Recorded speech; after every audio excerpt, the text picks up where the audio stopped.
I don't think it's more of a question anymore of mandatory training of this caliber should be mandatory of what's going on. But one thing with it is having it at IU is that it's one thing to have it, but we need to make sure that it's being enforced with the different things that go on this campus. Is that one, we've been pushing for in the Black Student Union, asking faculty members to make sure that we have diversity training for faculty, staff, and students. Because then at that point, how are we able to hold someone accountable for them to say that they didn't know? So if we have this training in place, now there's a level of accountability that we can hold you, because some people call it the First Amendment. I still call it racist just a little bit. And let's call it a spade, to be completely honest. So I would say everyone that goes through the IU system needs some type of caliber of that, because nobody ever eases me into the fact that I'm Black in any way, shape, or form with the training. It's something I wake up and that I see in the mirror and that I can see on the TV being completely slain and slaughtered by various things that happen within this system. If we're trying to find ways to increase cultural competency around campus, we probably should increase the funding that's going into our ethnic studies departments that absolutely focus on these areas of diversity that we want more students to go into, whether it is the AAADS department or the Latino studies department, so people can have teachers to absolutely be there for the classes that they need to hear about these things that kind of affect us on a day-to-day basis that we've kind of turned a blind eye to. I would love to see the university adopt people signing a diversity pledge, faculty, staff, and students. With the diversity pledge, it would make it in writing that you are committed to treating people like human beings, to working to overcome any biases one might have regarding race, ethnicity, gender, or other personal characteristics. But then it would give us a mechanism to hold people accountable. Yes, we are a state university. We're limited in how we can deal with matters such as my colleague in business, Eric Rasmussen. We can't fire him. Provost Robel wrote a very impassioned statement about that situation and why we could not fire him. But if we have everyone sign a diversity pledge, what it would do is give us a bit to use in order to get rid of people who then do not uphold our values. If we want to change the culture, if we want to change the climate on all of our campuses, then we have to be reflective of the diversity that we're seeking, even at the highest level of administration. And so if you look at the cabinet, the vice presidents, the president, there's only one person there who looks like me. We need to do better. So faculty, staff, students, administration, procurement, that is how the university spends its $2 billion, who it spends it with.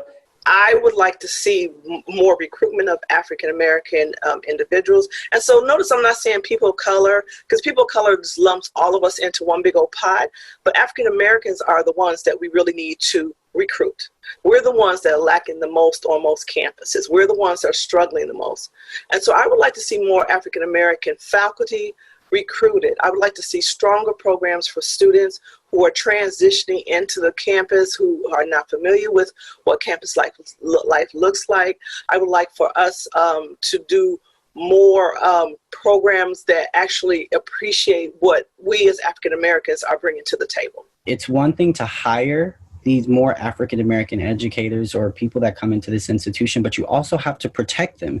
It has to be more than just rallying them, just hiring them. There has to be provisions put in place for their advancement through this system as well, because that's what we're looking for. It's not enough just to get them. You have to keep them there because the students are looking for them just as well. Representation is the biggest thing to me. And in my field of looking at African-American men across this spectrum, I mean, I can look for the School of Education and see Dean Watson and say, wow, that's something I can look up to. But as far as round other aspects of campus, it's far and few between, and that's something IU directly has control over. So what does that then say about the institution? We are no longer asking for allies on the issue that we're going for. We need accomplices to be walking with us, tearing down the system as we go. And it needs to be more than just a conversation, because to be completely honest, as a student, I'm tired of this conversation because nothing happens as a result of it. It is redundant at this point. We need to start seeing action steps. There's multiple ways that people can get involved, take action, to be an activist on their campus, but also you have to be absolutely cautious of the fact of being white and not letting the white savior complex absolutely come afoot, because you cannot overshadow the voices that we are right here that are fighting. And that's what it does in itself. It recenters whiteness.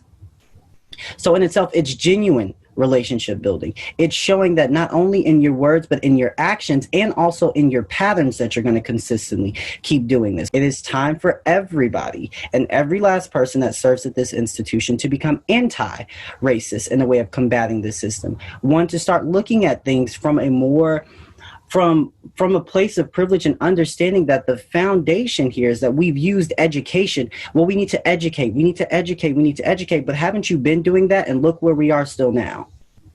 Education is not the only means in which that we're going to absolutely address this problem and get to the heart of it here. I think one thing is that we definitely got to look at the power of committees across our institution.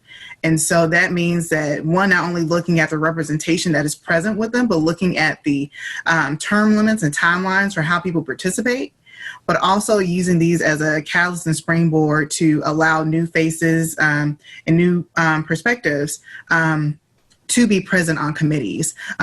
We need representation there. And some of that action means stepping down from that role, coming off that committee to allow for someone else, and not just stepping down, but also nominating a person having a strong nomination for the candidate and having that have value behind it.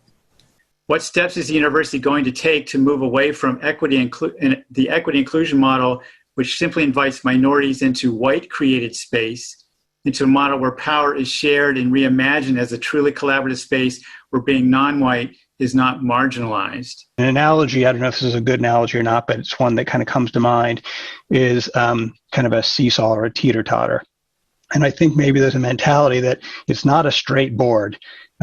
It's level for white people, and many white people in white society feels that whites are on a level playing field, and then for blacks and minorities, yes, there are challenges. And so we'll pull that up like this, when in reality, it can't be that way. It has to be this way.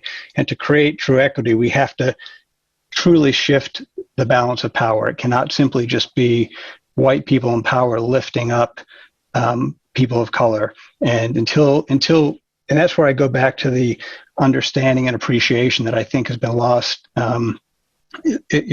forever, is this idea of systemic racism, and that racism is not just a bad person saying a racist joke. We are in a society that is tipped to the scale.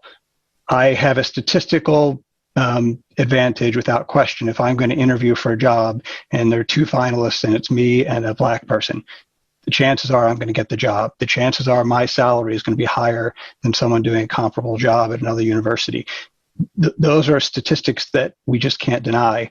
And so I think equity and inclusion is not just lifting up, it's leveling the playing field. We don't want to address the fact that I don't want to really relieve or give you my power that I've had for the last 30 or 40 years. And so my little racial and equity inclusion group is good for me because it helps me to feel like a better person. But I really never reached out to anybody who was supposed to benefit from that piece of it. So I agree with what John is saying. It's always going to be imbalance. There's no way to balance it out unless you dismantle it and start fresh with people who actually need it and have their perspective and talk about that piece of it. But then that's the hard work that we're all talking about right now, about what we need to do and how we need to do it.